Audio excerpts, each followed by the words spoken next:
A recovering addict is giving new hope to those suffering with addiction on La Crosse's north side, but not everyone's happy about his proposal. News 8's Madeline O'Neill has the details.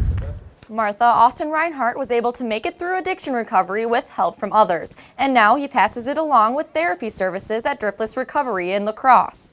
A city committee approved Driftless Recovery's request to create a sober living facility on Caledonia Street at a full meeting last night. Opponents have expressed a number of doubts, including concerns with nearby schools and increased crime. But the men looking to create the facility insist that not only will it benefit those in recovery, but the surrounding community as well.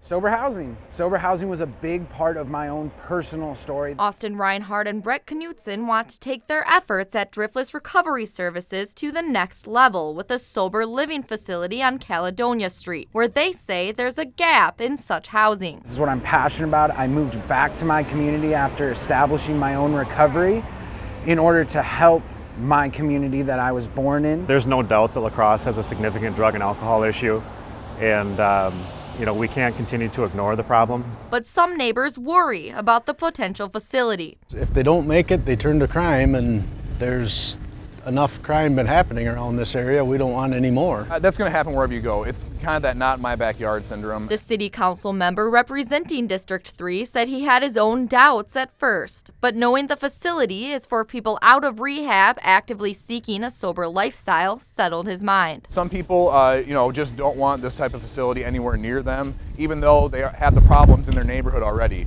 But it's going to be there regardless if this building is not put here. And I believe if you at least give them a venue to seek treatment, you're trying to find a solution to the problem. The YWCA's Ruth House has taken in many women over the years seeking help for drug addiction. And Housing Director Meredith McCoy says a sober living environment is critical for those in any stage of recovery. The supports that they do get, whether that be through where they're living, through their friends, their family, through their supportive community and the recovery community, those are all essential elements for folks to continue to live a sober life.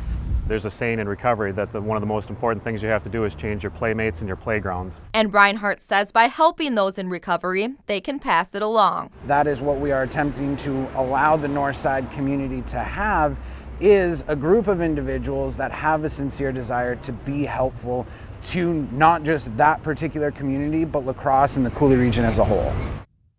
Spoke with some neighborhood residents and workers where the Ruth House has been located for 9 years, and they mentioned they didn't even know it was in their neighborhood. The Ruth House is different than the proposed sober living facility on Caledonia Street, which would be for men in the targeted age range of 18 to 25, already out of rehab without any serious criminal offenses. They would also have to live under a number of regulations, like attending recovery meetings, going to school or work, and completing volunteer time, or they would be kicked out of the facility. All right, thanks a lot, Madeline. And there will be meetings set up in the neighborhood for community members to talk about this facility.